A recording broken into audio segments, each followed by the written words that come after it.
Olá, internautas aqui da TV 61, começando aqui mais um bate-papo com o Hélio Dolly. Tudo bem, Hélio? Tudo bem, Negrão? Como é que tá aí Ó, as coisas? tudo bem. Uma Nosso semana sem bate-papo agora. falar, Oi? fica estranho. Uma semana sem a gente se falar, fica Pois é, distante. né, Hélio? Eu acho que a gente vai ter que terminar logo essas nossas atividades em outubro e voltar, quem sabe, diariamente, né? Porque são muitos temas para ser tratados e, e aí acaba perdendo, né?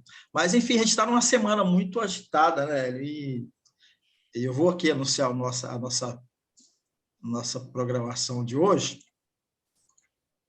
E um dos temas desse agito dessa semana foi a prisão ontem do ex-ministro Milton Ribeiro, ex-ministro da Educação, e dos pastores corruptos que agiam no MEC, no Ministério da Educação. O Hélio também vai comentar sobre os factóides de Bolsonaro e Arthur Lira, o presidente da Câmara dos Deputados, em torno do aumento dos combustíveis, e demonstrando que nada mudou nesse cenário eleitoral, né? A eleição está mesmo polarizada entre Lula e Bolsonaro. Vem aí pesquisa nova, a Datafolha deve trazer uma pesquisa, tem pesquisas também recentes, o Hélio deve ter mais informações sobre isso. No baú, o Hélio vai falar de como ele aprendeu sobre política ainda no ginásio, né? E um método que poderia ser aplicado ainda hoje. Estou curioso para saber esse método, Hélio, como é que você analisa essa prisão? Aliás, Hélio, é necessário registrar aqui que quando surgiu o escândalo, você já havia sugerido que pudesse ter uma CPI para investigar, tentou se ensaiar uma CPI, não conseguiu, e que essa seria a ponta do iceberg aí dessas corrupções nos ministérios, né, Hélio? É isso mesmo, Negrão. Na época se tentou montar uma CPI do MEC, mas não sei se você lembra, alguns senadores assinaram e depois retiraram a assinatura. E até eu comentei aqui que assinar e retirar a assinatura é um excelente negócio para alguns senadores corruptos, porque eles assinam para depois ganhar uma grana retirando a assinatura. Ou quando não é uma grana, é um benefício político, uma emenda orçamentária, que também é grana, né? Ou uma vantagem, uma nomeação num cargo de ministério. Mas, Negrão, o fato é que a corrupção no MEC ela é muito grande. E ontem o ex-ministro Milton Ribeiro, por quem o Bolsonaro disse que botava a cara no fogo, foi preso pela Polícia Federal. E aí começa também uma sucessão de fakes, né? Ele foi preso, aqueles dois pastores corruptos, eu só lembro do primeiro nome, eu sei que o sobrenome são Moura e Santos, mas eu não sei de quem é quem, é o Gilmar e o Arilton, são dois pastores corruptos, ladrões, como tantos outros que infelizmente existem, né? Eles foram presos porque ali o negócio era pesado demais, há diversas testemunhas contando da extorsão que eles faziam para liberar recursos do FNDE, e o próprio ministro, que está preso, né, com prisão preventiva, o próprio ministro do Bolsonaro, e vamos lembrar também que o Bolsonaro, tem uma gravação do Bolsonaro aí circulando pelas redes, em que ele diz que ele é o responsável por tudo o que acontecer com os ministros nomeados por ele e pelos ministérios dele. Tem essa gravação correndo aí. Então, o governo está preocupado, porque a cada dia, claro que já caiu há muito tempo, mas ele tenta manter a imagem de que não há corrupção no governo Bolsonaro. E a gente sempre diz aqui, há corrupção no governo Bolsonaro e é grande, é gigantesca. Porque esse é um fato que agora a Polícia Federal prendeu por determinação de um juiz. Então, também morre essa alegação do Bolsonaro, está vendo como eu não interfiro na Polícia Federal? Não, não é a Polícia Federal que decidiu prender. Quem decidiu prender foi o juiz. A Polícia Federal, como polícia judiciária, ela cumpre a decisão do juiz que mandou prender esse corrupto Milton Ribeiro, esse ladrão Milton Ribeiro. Então, foi a Polícia Federal cumprindo decisão judicial. Já destrói discurso aí do Bolsonaro a respeito de que ele não interfere. Todo mundo sabe que ele interfere na Polícia Federal. Só que, assim como promotores e procuradores têm autonomia de ação, independentemente do procurador-geral, Delegados também têm autonomia de ação, independentemente do diretor-geral, embora o controle seja maior, porque eles podem ser transferidos, como já houve diversas vezes no governo Bolsonaro, o delegado é afastado, é transferido, muda de inquérito e tal, mas o juiz é que manda, e o juiz mandou a Polícia Federal fazer, a Polícia Federal tem que fazer. Mas isso aí, Negrão, é um desgaste muito grande para o governo Bolsonaro, porque a gente sabe de corrupção na saúde, na negócio das vacinas, a CPI da pandemia mostrou toda a corrupção em torno de compra de vacinas, cloroquina, superfaturamentos, corrupção no turismo. Lá no início do governo, o ministro do Turismo chegou a ser afastado por corrupção. O do meio ambiente, aquele Ricardo, esqueci o sobrenome dele agora, Ricardo Salles, também corrupção brava, beneficiamento a madeireiro, grana correndo para proteger madeireiros, na Amazônia, principalmente. Então, corrupção, as rachadinhas dos filhos, as compras de imóveis milionários, sem ter renda para comprar esses imóveis, até amigos dos filhos, como aquele Santini, comprando imóvel de 6 milhões. Corrupção geral, generalizada, sem falar no orçamento secreto, que é outra fonte enorme de corrupção. Então, corrupção existe. Agora, a prisão é simbólica. Quando se prende, as pessoas parece que entendem mais. É que nem você lembra da Caixa de Pandora aqui de Brasília, porque que envolveu o ex-governador José Roberto Arruda e um bando de parlamentar, político. Ela teve a repercussão que teve porque tinha imagem. Tinha imagem do Arruda recebendo dinheiro, tinha imagem de parlamentar colocando dinheiro na meia, colocando dinheiro na bolsa. Então, ela ganhou força. É a mesma coisa, agora ganha força, porque a corrupção está aí desde o início do governo Bolsonaro. Ganha mais força por causa da prisão. Então, Bolsonaro está se sentindo mais encrencado com isso, porque vai destruindo o discurso dele, repetido, e só o gado, a manada que segue ele acredita de que não há corrupção nesse governo. E a gente sabe que há muita corrupção nesse governo.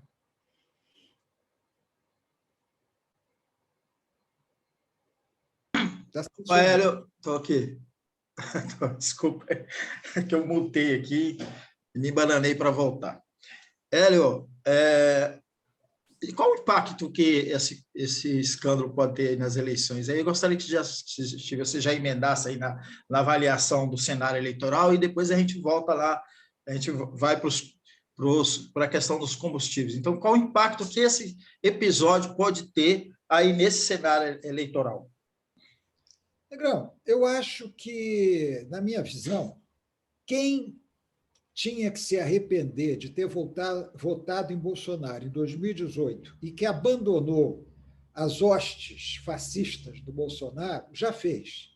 Acho que hoje Bolsonaro continua com aquele seu eleitor fiel que acredita em tudo que ele diz, e é como eu sempre uso a imagem. Se ele, agora ela já faleceu, infelizmente, mas se ele matasse a mãe, esse pessoal iria dizer que ele tinha razão, que alguma coisa a mãe dele deveria ter sido feita para justificar ser assassinada por ele. Bolsonaro é isso e o eleitor dele é isso. Acredita em todas as mentiras, acredita em todas as conversas fiadas que Bolsonaro e sua rede de gabinete do ódio, fake news, etc., espalha sob o comando de seus filhos também corruptos, também ladrões.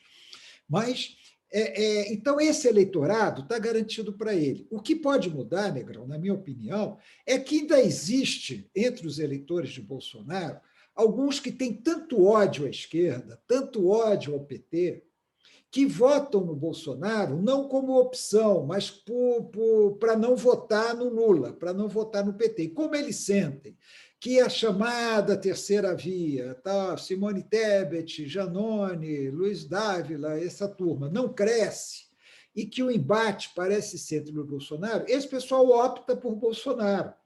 Agora, pode ser que uma parcela desses aí caia na real de que estão fazendo um mal terrível ao Brasil, não apenas nesse aspecto da corrupção, mas em todos os demais aspectos e de voto. Então, eu acho que pode ter um impacto, mas não vai ser um grande impacto, porque o eleitor bolsonarista é ignorante. O eleitor bolsonarista, de modo geral, é fascista ou é ignorante. Então, ele vai na conversa do Bolsonaro. Ele deve estar dizendo a essa altura, muitos estão dizendo, que não, Milton Ribeiro é inocente, isso é uma perseguição da esquerda contra ele, e que os pastores são grandes homens de Deus. Ele está achando isso. Você sabe que quando saiu a notícia da prisão do Milton Ribeiro, nas redes bolsonaristas circulou que era fake, porque não tinha imagem mostrando ele preso.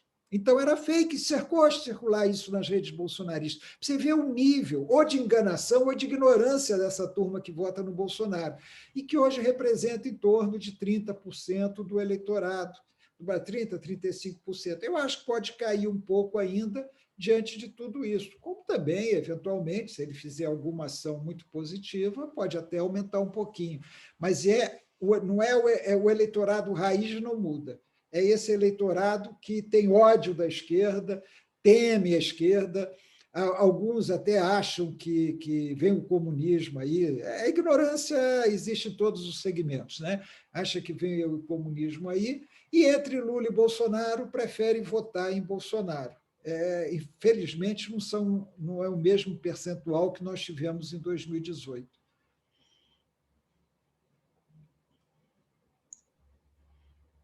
Tem eleição, tem pesquisas, né? Pesquisas recentes, veio o Datafolha, e como é que você analisa aí esse quadro aí? Não tem terceira via, praticamente já era, né? E eu vi até uma declaração, a própria Simone Tebet sinalizando a possibilidade de apoiar Lula, claro, no segundo turno, né? E a candidatura dela parece que não vai ser retirada. Mas como é que você analisa toda essa situação, essa conjuntura atual? É um quadro muito interessante. Ontem saiu uma pesquisa do Poder 360. Hoje está sendo esperada, pelo menos até a hora que nós começamos a conversar aqui, não tinha saído, uma pesquisa do Datafolha.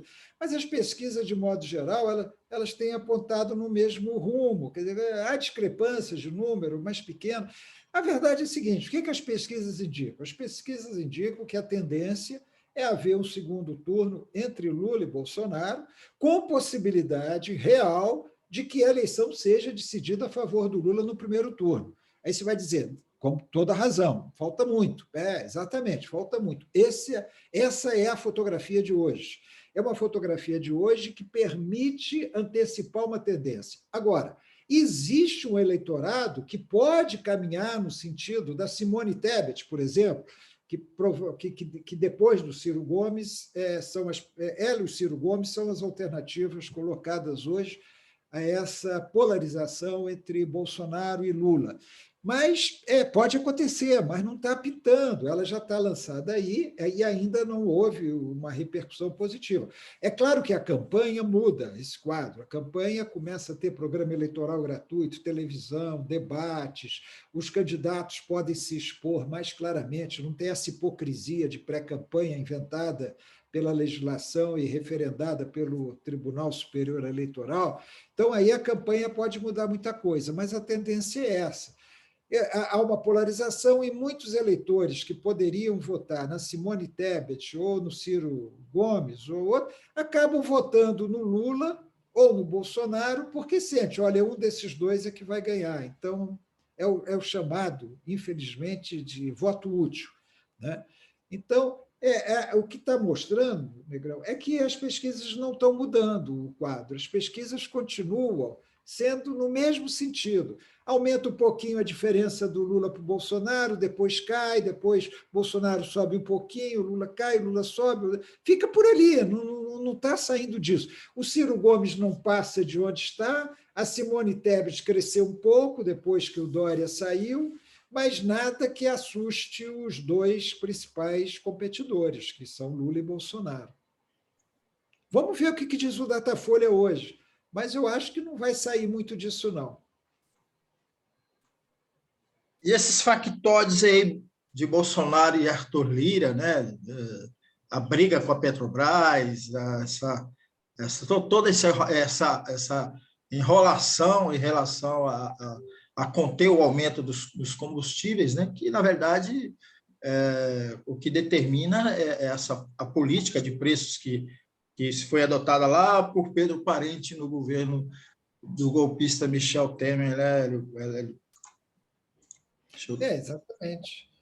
Isso tudo é firula. E eu acho interessante a imprensa acompanha, dá uma repercussão nas reuniões do Pacheco, do Lira, com o parlamentar. Isso não muda nada, é negócio de ICMS. E tal. Isso não muda nada. O que tem que mudar é a política de preço. E aí, Negrão, eu li hoje que Bolsonaro já está acenando com uma mudança na política. Essa política de preço, implantada pelo Pedro Parente, que é um tucano, implantada pelo Pedro Parente, foi indicado para o golpista, como você disse, Michel Temer, pelo Fernando Henrique Cardoso, para a Petrobras, é desastrosa. Ela é boa para os poderosos, ricos acionistas da Petrobras, inclusive no exterior. Ela é entreguista, ela entrega a Petrobras ao capital estrangeiro, com acionistas no exterior, porque eles lucram muito. Ela é boa para os diretores da Petrobras, como o Pedro Parente foi presidente da Petrobras. Ela é boa para eles, porque eles ganham salários de 200 mil, 300 mil e mais bonificações em cima do lucro da empresa. Então, a empresa lucra e o país se lasca. A população se lasca com os aumentos sucessivos de combustíveis. Então, tudo isso é firula. É o Bolsonaro querendo tirar o corpo fora e jogar a culpa na Petrobras. Então, eleitoralmente, ele faz isso.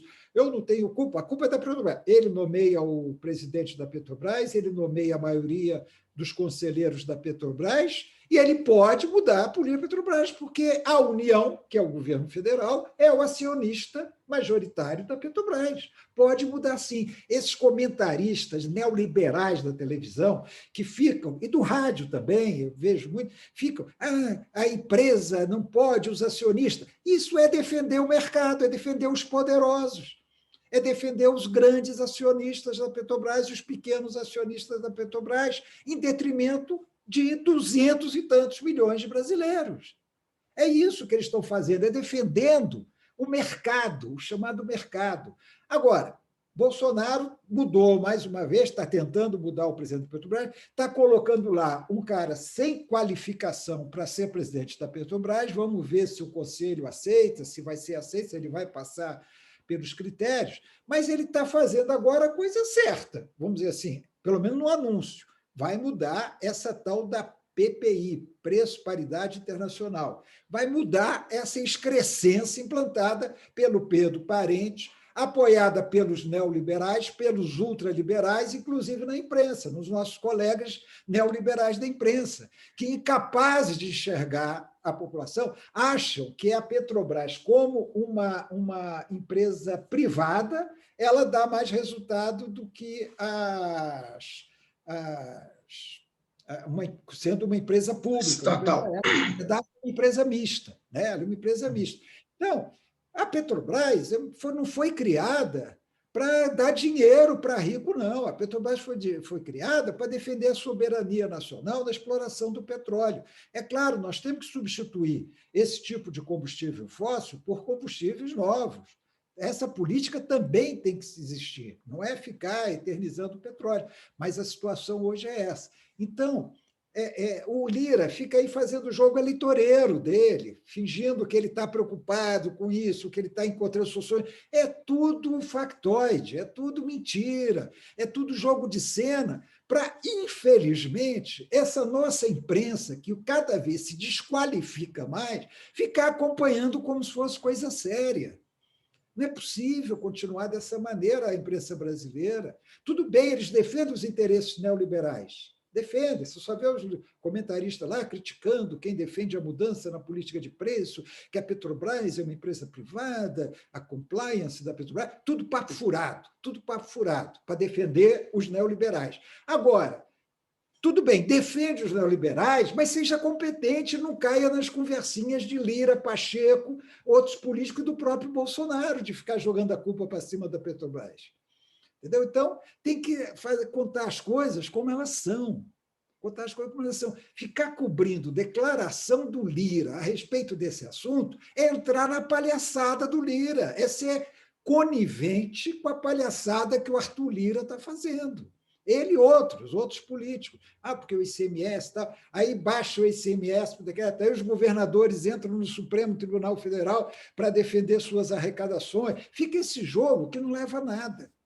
Perda de tempo, perda de dinheiro, perda de recursos. Ou muda a política de preço, ou o problema não será resolvido. A verdade é essa. E para mudar a política de preço, tem que ter uma vontade forte do governo nesse sentido. Por quê? Porque o governo é um acionista majoritário da Petrobras. Ele pode definir como é. Vão cair as ações, tal. Dane-se, dane-se. Percam os acionistas, contanto que haja investimento. O governo fatura também, verdade. O governo também recebe seus dividendos quando há lucros. Mas o governo aí fala, então compensa, pega esses dividendos, faz voucher para caminhoneiro, tal, todas aquelas penduricalhos que eles gostam de inventar para tirar o foco do principal. Faz voucher para caminhoneiro, subsidia aquilo, não sei o quê. Não pode subsidiar. Entendeu? Fica essa discussão inútil. Muda a política de preço. Torne a Petrobras, volte a Petrobras a ser uma empresa do povo brasileiro, e não de um punhado de milionários que ganham dinheiro com ela. É simples, é muito simples. Exatamente, Hélio. Vamos para o baú.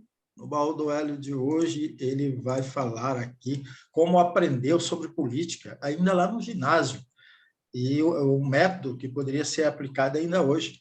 Que método é esse, Hélio? Como foi esse aprendizado aí? Eu sempre lembro disso, mas o que me ocorreu agora é que eu tive um contato com um ex-colega meu de ginásio, que foi diplomata, hoje ele está aposentado, mas continua morando no Uruguai, no exterior, e eu me lembrei do que aconteceu. Negrão, nós estamos falando de 1961, 62, 63, principalmente, ou seja, antes do golpe, tá?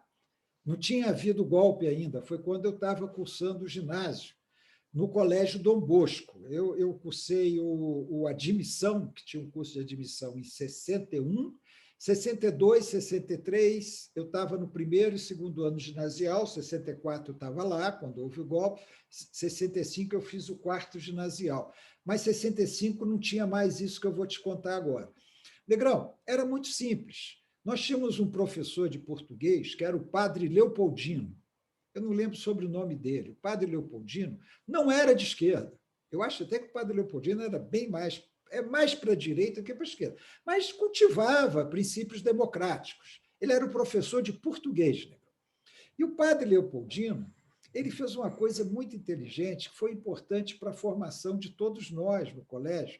E eu me lembro que, quando eu estava envolvido aí na luta contra a ditadura, anos depois, minha mãe, de vez em quando, chegava e falava assim, a culpa é do padre Leopoldino. A culpa disso é do padre Leopoldino. Mas o padre Leopoldino não era de esquerda, não. Ele não era militante de esquerda, não tinha nada a ver com a esquerda. Aliás, eu não lembro de nenhum padre nesse colégio que fosse assim realmente de esquerda. Colégio Dom Bosco, aqui em Brasília, do Salesiano. O padre fez o seguinte, ele criou um grêmio do colégio, chamava Movimento Estudantil 30 de Agosto. 30 de agosto é a data em que Dom Bosco teria tido aquele sonho famoso que deu origem a Brasília. Tal. É o dia de Dom Bosco, né? 30 de agosto. E aí, Negrão, era muito simples. Ele sabe como era constituído o Grêmio? Ele fazia eleição em cada sala de aula para eleger o Grêmio daquela sala de aula. Cada sala de aula tinha uma espécie de um subgrêmio, vamos dizer assim. Né? Então, fazia uma eleição e elegia o presidente e elegia deputados e senadores em cada sala de aula. E depois tinha uma eleição geral para o META, que era o grêmio do colégio todo. Então, era como se você tivesse governadores nas salas de aula e tivesse o presidente. Então, a gente tinha título de eleitor, eu tenho isso guardado. A gente tinha um título de eleitor do META para votar. A gente votava, tinha campanha eleitoral e tínhamos partidos.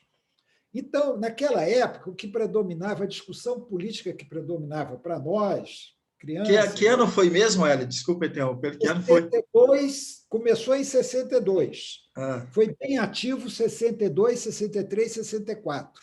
Aí veio o golpe e interrompeu alguma coisa, não? Não foi nem por causa do golpe, foi porque aí a gente foi ficando mais velho tal, e já estava indo para o quarto ano, aquela coisa. Mas o padre Leopoldino também teve uns atritos, a gente teve uns atritos com ele depois, Mas, assim, como é? Então, a gente votava, e tinha os partidos. Na época, o que dominava a política era parlamentarismo e presidencialismo. Então, nós tínhamos dois partidos, o partido presidencialista e o partido parlamentarista.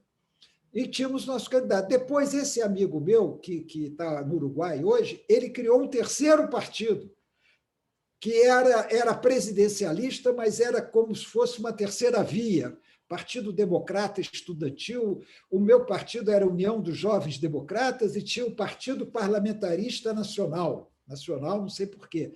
Então, a gente disputava eleição, tinha reunião da Câmara, reunião do Senado, e discursava, e ali a gente ia aprendendo como funcionava. Negrão, eu redigi o Código Eleitoral. Meu pai era advogado, tinha um código eleitoral em casa. Eu peguei o código eleitoral do meu pai e adaptei para o colégio. Então, eu redigi ali o código eleitoral do colégio. Então, a gente ali vivia como a política era, deputado, senador. Nessa época, mas era bem mais novo que eu, estudou lá o João Vicente Goulart, filho do Jango, que era presidente da República. E o filho do Jango estudava lá, ele era bem mais novo que eu. Ele hoje é presidente do PCdoB aqui no Distrito Federal. E eu lembro que um dia Maria Tereza Goulart foi ao colégio, sei lá para quê, e foi um arrebuliço no colégio, Maria Tereza Goulart no colégio. Então, lá nós aprendemos como funcionavam as instituições no Brasil, Negrão. A gente, através da prática, da nossa prática, a gente ia aprendendo como funcionavam as instituições, qual era o papel do presidente, como prevaleceu lá o parlamentarismo. Enquanto prevaleceu o parlamentarismo, eu, por exemplo, fui eleito presidente e eu tinha que escolher um primeiro-ministro. Aí as pessoas viam, eu comecei a travar o contato com a política. Olha, eu queria ser, por isso, com 12 anos de idade, porque eu fui eleito presidente e as pessoas queriam ser primeiro-ministro, eu tinha que escolher um primeiro-ministro. Aí eu tive que fazer toda aquela coisa. Então, Negrão, é uma experiência, por isso que eu digo, na prática, hoje você vê os alunos, vou terminar, os alunos saindo da escola sem saber a diferença de legislativo e executivo, como funciona o país, como são as instituições, qual o papel de um deputado, saem sem nada, sem nenhum conhecimento a respeito disso. Eu saí do ginásio, com 14 anos de idade, 15 anos de idade, saí do ginásio, entendendo perfeitamente como funcionavam as instituições. Aí, depois, no segundo grau, é que eu dei a guinada para a esquerda, mas aí é outra história. História sensacional, Hélio, sensacional. E como você mencionou aí na nossa pauta, um exemplo que poderia ser aplicado hoje em dia, né, para as pessoas entenderem, né, deste país que foi tão despolitizado, tanto a política criminalizada, né, sobretudo nos últimos anos, aí com a Lava Jato e o golpe de 16. Mas assim a gente vai terminando aqui o nosso bate-papo com o Hélio Dório de hoje. Hélio, muito obrigado. Traga mais histórias dessas aqui para a gente. Quando a gente está pensando que está acabando as histórias, está aparecendo mais. Tem muita coisa boa aí no baú do Hélio. Obrigado você que nos acompanhou aqui pela TV 61, pela TV 247, e a gente volta na semana que vem. Negrão, o diplomata chama Jorge Ney Fernandes, eu não citei o nome dele, meu colega do colégio. Maravilha, muito bom. Um abraço então, Hélio. Um abraço.